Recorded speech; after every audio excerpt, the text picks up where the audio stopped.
Hello and welcome back to Off the Post. In today's episode, I'll be discussing how Lionel Messi has broken the record to become the World Cup's all-time leading top goal scorer. But before that, as always, please like, comment and subscribe. It's very much appreciated and it goes a long way to help me build a small community on my channel. We've recently just hit 335 subscribers. One of the ways getting my main target, 500. Can we go and smash it? Hopefully we can. I just want to say a massive thank you for the recent support on our most recent episodes, all the likes and the comments on social media as well.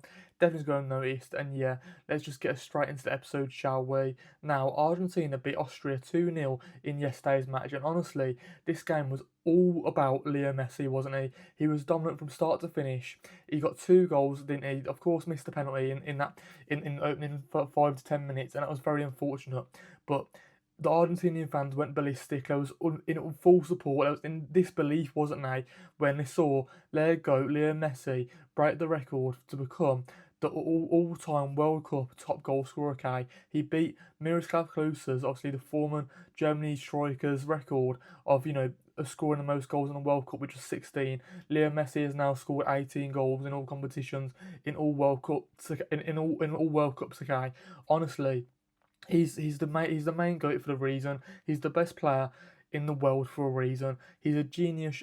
He's a genius on and off the pitch. He's intelligent. He's smart with the ball, and he's just everything that Cristiano Ronaldo just isn't at the moment in time. Okay, he doesn't need the pace. He doesn't need the physicality. He doesn't need the strength and the heading ability. He doesn't need all of this stuff that Cristiano Ronaldo has at the age of like 41 because you know obviously Leo Messi he's still producing the goods at the age of like what 37, 38. He's absolutely fantastic. He's the main player on for Argentina for a reason. He's been doing it since he was what 16, 17, 18 years old for Barcelona, and he's proven once again why he's such an incredible talent, why he's one of the world's best goats in world football. For me, he probably is the best player of all time.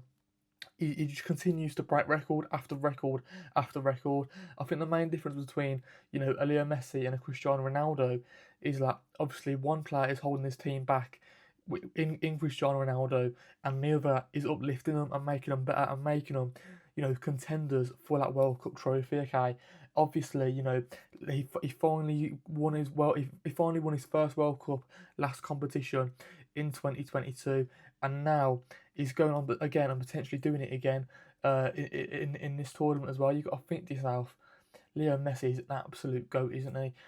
For me, I can't praise this guy enough. Cristiano Ronaldo, okay. Uh, Honestly, right, at the age of 41, he's holding his team back. He's not performing to the levels he used to was to used to be.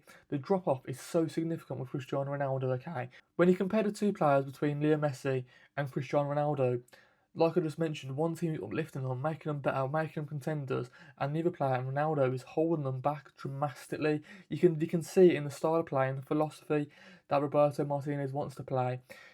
Don't get me wrong. If you give Cristiano Ronaldo the ball, if you give him the ball to feet, he can take one or two touches and just and shoot, and he most likely 9 times out of 10 he probably will score. But it's everything else he can't do. He can't run in behind. He can't jump past players. He can't jump up in the air and score those leaping headers like he used to. His free kicks are very hit and miss. It's the overall play. It's even the link up play. He can probably do that. He can probably have a few shots when he has the ball to feet, but everything else is lacking for that Portugal team. You can see it in the first game of the competition. Okay, it wasn't great at all, was it? But anyways, back onto Argentina. That's what the video is about. Leo Messi, all hail the goat. Okay, because this guy is an absolute phenomenon, isn't he? He's a genius in the world of football. I don't know how many more words I can describe his play. He's so intelligent. The way he can just move with the ball, the way he can just bring players into play, move with the ball, dribble past players still, shoot and score the way he does is absolutely sensational. Honestly, he doesn't need the pace, he doesn't need the physicality, he doesn't need the strength and all that sort of stuff that Ronaldo has. And I feel like that's probably the reason why he's still doing such a good job at his age, like 37, 38, whatever he is. He's still breaking these records. And to do that at this age is absolutely amazing. At the moment, right, Leo Messi is also the top goal scorer in the competition with 5 goals. And again, at the start of the game, he could have potentially got a hat trick. Okay, obviously, he missed that penalty. if we just talk about that penalty as well, that VAR decision where, the two Austrian players brought down Lautaro Martinez, for me, okay, yes, one player did get the ball. However, the second player sort of tackling him at the same time, in that follow through, for me, it definitely was a penalty. There was no doubt about that. And then, you wouldn't want no one other than Leo Messi to be taking that penalty, would you? You know, 9 times out of 10, he's going to be scoring. He's phenomenal in those pressure situations. For me, when I saw him step up to the mark, it was pretty much guaranteed that he was going to score, and I was so disappointed when he just didn't. I just couldn't believe it. When his shot went wide, the Austrian fans absolutely going berserk, wasn't they? There was in disbelief probably most of them, just because you know with Messi. Don't get me wrong, his penalty record isn't great. He has missed a few in his time for Argentina, in 2016 especially. But for me, overall, his talent and his absolute world class ability should be doing better than putting it wide for me. But he could have scored a hat trick in this game. Even though he missed the penalty, his mindset and his mentality didn't allow him to have a bad game, did it? He absolutely thrived after that, and he made sure he scored the first and second goal. It was absolutely fantastic. That first goal he scored, okay, was absolutely timed to perfection. It started with Leo Messi, passing out wide to the left hand side, okay, and then obviously the player on the left hand side is sort of driving into the byline, okay, cuts it back to Leo Messi, who's making a driving run into the box, okay, and he just curls it straight past the Austrian goalkeeper, easy as you like. He just passed it straight into the net, really.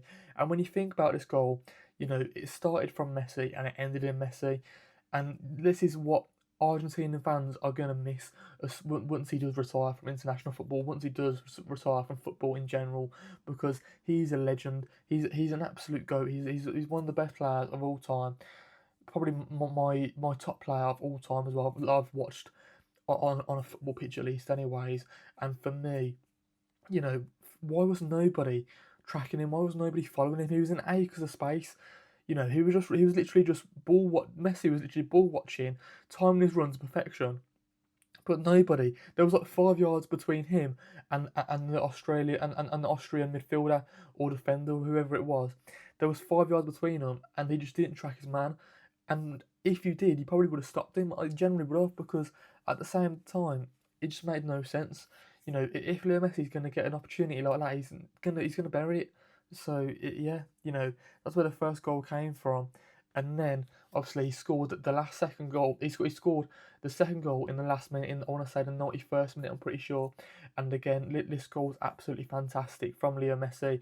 It's one of those intricate, tricky sort of, weaving in and out of sort of 3 or 4 Austrian defenders, but before he finishes it off, okay, before he curls it around the goalkeeper, and then again, Leo Messi in this goal. What can I say?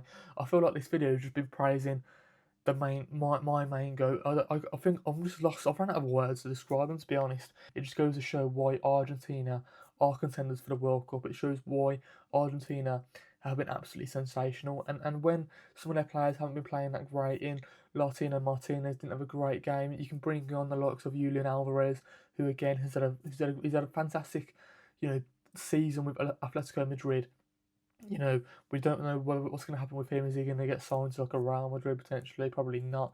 But you don't know. For me, in this game, the midfield wasn't really all there at times. I want to see a bit more attacking flair. Even though Argentina controlled the game for the majority of the match, I want to see a bit more attacking flair. I want to see the likes of a Nico Paz sort of come in that midfield alongside an Enzo Fernandez, and sort of be a bit more free flowing. There was I think in this game you're really seeing the disparagement, the how Argentina were missing the likes of a Angel Di Maria on that left hand side, if you like, because I think on that left hand side there wasn't really much creativity. Obviously they played a 4-4-2 formation to sort of suit Leo Messi, dropping into that sort of second striker, number 10 if you like, sort of position.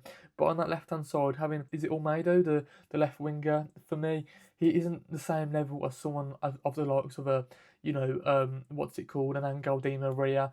I would have liked to have seen someone of the, for me, Angel Di Maria, he was a fantastic winger for Argentina, wasn't he? He always chip in with the assists, with the goals here and there as well. But for me, the wingers for Argentina, don't get me wrong, the pool is he's sort of deployed out there to sort of be a defensive-ish you know, right midfielder who can sort of cover for that right back if you like. But at that left hand side, you want to see someone go a little bit more forward, take the players on, beat some players, put some crosses in the box. For me, Almeida isn't really that player. Even like an Emi Buendia, I would have liked to see him come in. Just because he's had a great season with Aston Villa, winning the Europa League, being one of their star players this season, I would have liked to see him personally. Nico Paz as well. I've previously mentioned. For me, he's such a young talent. He's such a young talent with like world class potential. I generally do believe he should be starting in these games, probably ahead of the likes of Almeida on that left hand side. But let me know in the comments down below, Argentinian fans, how did you feel about Leo Messi breaking the record? How many more? How do you feel about your chances of winning the World Cup? How many more years will Leo Messi go on and potentially be your star player for club and country? And yeah, before that, as always, please like, comment, and subscribe. It's very much appreciated because along with having me build a small community on my channel, we've recently just hit 335 subscribers. Well on our way to getting my main target, 500. Can we go and smash it? Hopefully we can. I just want to say a massive thank you for the recent support on our most recent episodes, all the likes and the comments on social media as well. Definitely going noticed. And yeah, I really do hope you guys have a good rest of your day, and I'll see you guys in the next one. Peace out.